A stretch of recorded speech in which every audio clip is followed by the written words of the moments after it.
유혹하는 불량식품과의 전쟁. 식생활에 대해 할 말이 별로 없는 편이다. 현대 한국 대도시에 거주하는 성인의 식생활의 평균 다양성 점수를 100이라고 잡으면 나는 아마 40에서 50 정도가 아닐까 의심한다. 일단 정상적인 아침 식사는 하지 않는다. 효율성과 체중 감량을 위한 선택이다. 대신에 유행이 좀 지난 방탄 커피를 마신다. 원두를 갈아서 커피를 내리고 여기에 MCT 오일과 버터를 일정량 섞어 만드는 커피다. 간단히 식사를 대체할 수 있는 영양 식사라고 하기에는 어렵고 간헐적 단식을 보조하는 수단에 가깝다. 저녁부터 긴 공복 상태에 들어가면 자기 지방을 분해시키는 타이밍이 오는데 이를 더 길게 유지하면서 당장 저장하지 않고 쓸 에너지로 지방을 공급하는 게 바로 방탄 커피의 원리라고 한다. 제법 과학적인 것 같다. 이를 응용해서 몇 킬로나 뺐다고 후기를 남긴다면 멋지겠지만 그렇게 큰 효과를 거두지는 못했다. 일단 회사를 다니는 석 달 동안 착실하게 찐 3kg 정도는 다시 뺀 것 같긴 하다. 그러나 이것은 근본적으로 간식이나 야식 따위를 먹지 않은 덕이고 방탄 커피가 여기에 어느 정도의 부가적 효과를 준 것인지는 알 수 없다. 건강기능식품과 마찬가지로 이런 종류의 음식은 효과를 측정할 수 없는 게 당연하다. 심지어 간헐적 단식이 감량의 효과가 빼어난지에 대한 논란도 많다. 자가 포식 상태가 특별한 효과를 일으킨다기보다는 그냥 간헐적 단식이라고 여긴 시간 동안 뭘 먹지 않은 만큼 열량 섭취가 줄어들 뿐이라는 연구 결과도 주워들었다. 소식과 공복 상태 유지가 노화를 늦춘다는 얘기는 대체로 사실로 여겨지고 있으니 의미는 분명 있겠지만 간헐적 단식 후에 방탄 커피로 지방을 섭취하는 것보다는 이것도 그냥 안 먹는 게 감량에는 나을지도 모른다. 나에게 방탄 커피의 이 점은 감량에 도움이 된다는 것보다는 아침을 번거롭게 이것저것 챙기거나 고심해서 먹는 대신에 간단히 해결할 수 있다는 것이 더 절실하다. 예전에는 어머니가 차려주는 아침밥을 가족들이 모여 앉아서 대단히 든든하게 먹는 게 일상적인 풍경이었다. 그러나 형의 분가와 아버지의 근무지 이동 등을 거치며 아침 가족 식사도 자연스럽게 해체되었고 다들 알아서 챙겨 먹는 게 기본이 되었다. 그래서 나는 한동안 아침으로 떡이나 시리얼 따위를 먹게 되었는데 거기서 벗어난 것만 해도 편하고 좋은 일이라고 생각한다. 원두를 갈아서 커피를 내리는 과정은 귀찮고 기름기가 강한 커피의 맛은 즐겁지 않은 구석도 많지만 아침을 간소화하고 허기를 밀어내면서 카페인으로 정신을 깨우는 이 방식에서 쉽게 벗어나진 못할 것 같다. 점심이 되면 빵과 우유와 시리얼을 먹는다. 대체로 잡곡빵에 계란을 넣어 먹는데 계란은 부치지 않고 컵에 2개를 깨서 넣은 다음 잘 휘저어 뚜껑을 덮고 전자레인지에 1분가량 돌린다. 그러면 계란찜과 엇비슷한 상태가 되어 식감도 좋고 많은 양을 먹는다는 착각이 들게 만들 수 있다. 이것을 식빵 사이에 넣고 케첩과 머스타드 소스를 뿌려 먹는다. 상추가 있으면 상추를 넣을 때도 있지만 대체로 채소는 넣지 않는다. 시간적 효율성과 맛, 건강 세 가지 가치 사이에서 효율성에 중점을 두고 타협한 음식이기 때문이다. 물론 여기서 벗어나는 경우도 적지 않다. 볶은 기리를 토핑해서 씹는 맛과 포만감을 연출한 시리얼을 두유와 함께 곁들일 때도 있고 만두를 먹을 때도 있다. 어쩌다 집에 다른 빵이나 햄버거 따위가 입고되면 그걸 우선적으로 먹어치우기도 하는데 기본적으로 점심은 빵과 두유를 먹게 된다. 심지어 직장에 출퇴근할 때도 점심은 개인적 교류와 소통의 날로 지정한 월요일을 제외하면 항상 빵과 두유로 해결했으니 빵이나 밀가루 음식을 빼면 식생활이 난처해질 듯하다. 사실 누가 묻는다면 빵을 그렇게까지 좋아하는 건 아니라고 부정할 마음도 없진 않다. 그러나 그건 빵과 밀가루 음식도 이미 주식으로 여기고 있기 때문일 것이다. 공기나 물처럼 당연히 필요로 하는 것을 애호한다고 표현하기는 좀 어색한 느낌이 있으니까. 그렇게 아침과 점심을 그럭저럭 해결하는 데에 비해 저녁은 아주 푸짐하게 먹는다.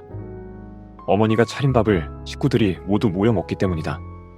건강한 식생활은 아침이나 점심을 많이 먹고 저녁을 덜 먹는 것이라는 얘기도 있던데 그것과는 정반대로 돌아가는 셈이다.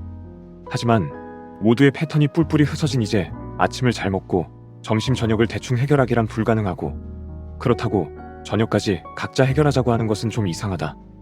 공동생활을 하는데 그렇게까지 각자 먹으면 효율성도 많이 떨어진다. 그리하여 그럴듯한 식사는 저녁 한 끼만 먹는 생활이 몇 년째 이어지고 있는 것이다. 그런데 이 생활을 지속하다 보니 아무리 먹는 일에 큰 가치를 매기지 않는 나라도 종종 식생활이 황폐하다는 느낌을 받곤 한다. 아침 점심은 말할 것도 없이 무한 반복이고 심지어 저녁까지 비슷한 메뉴의 긴 반복인데 외식할 일은 한 달에 기껏해야 2번쯤 있을까 말까 하니 틀에 박힌 느낌을 받을 수밖에 없는 것이다. 그럴 때면 뭔가 좀 특별하고 맛있는 음식을 먹었으면 좋겠다는 갈구에 시달린다.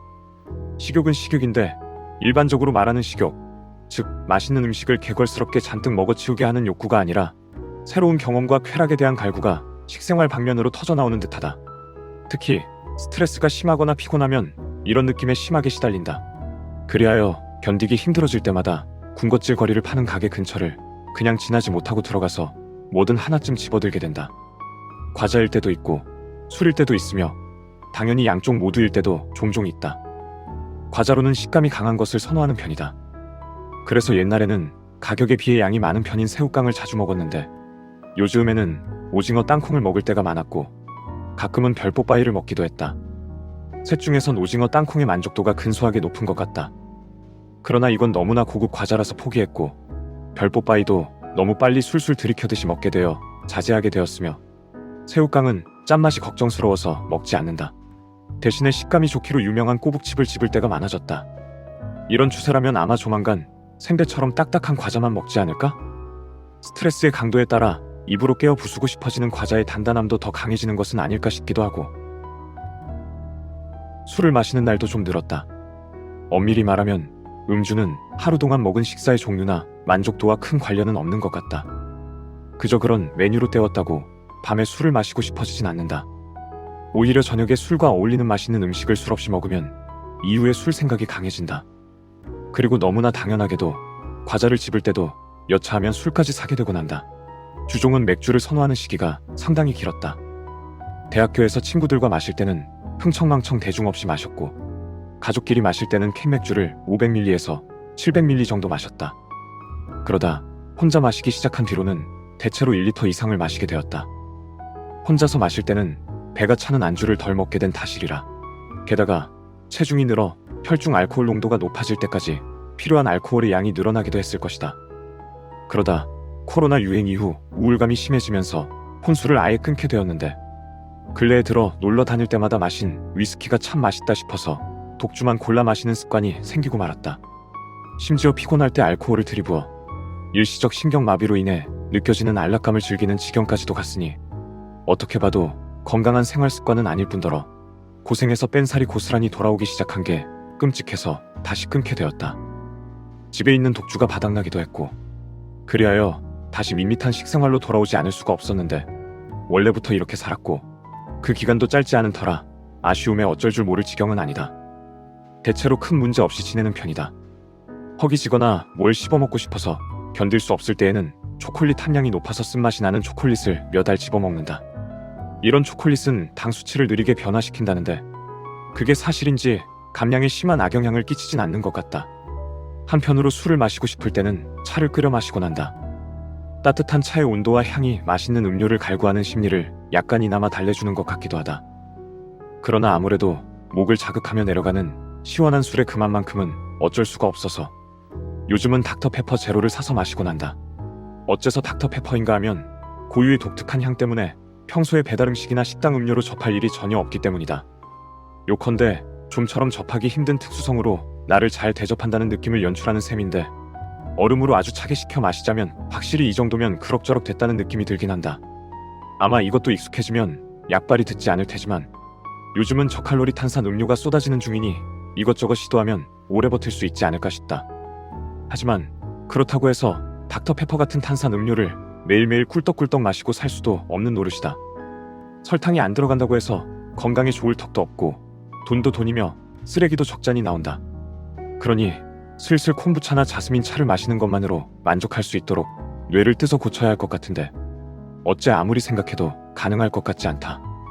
그렇다면 식생활 자체의 수준을 좀 더 높여서 깊은 밤에도 아쉬움이 생기지 않도록 하는 게 맞는 것일까? 아니면 대체 식품을 잘 찾아서 비교적 건강한 방식으로 욕구를 해소하는 게 맞는 것일까? 어디서 간단히 답을 찾을 수 있을 것 같지 않으니 앞으로도 내 몸을 가지고 다양한 실험을 해보면서 답을 찾을 수밖에 없을 것 같다. 차와 건강한 식생활 얘기를 하자니 생각나는 밤이 있다. 10여 년 전 대학생 때 동아리 친구들과 한 후배의 집에 놀러가서 늦게까지 신나게 놀았다.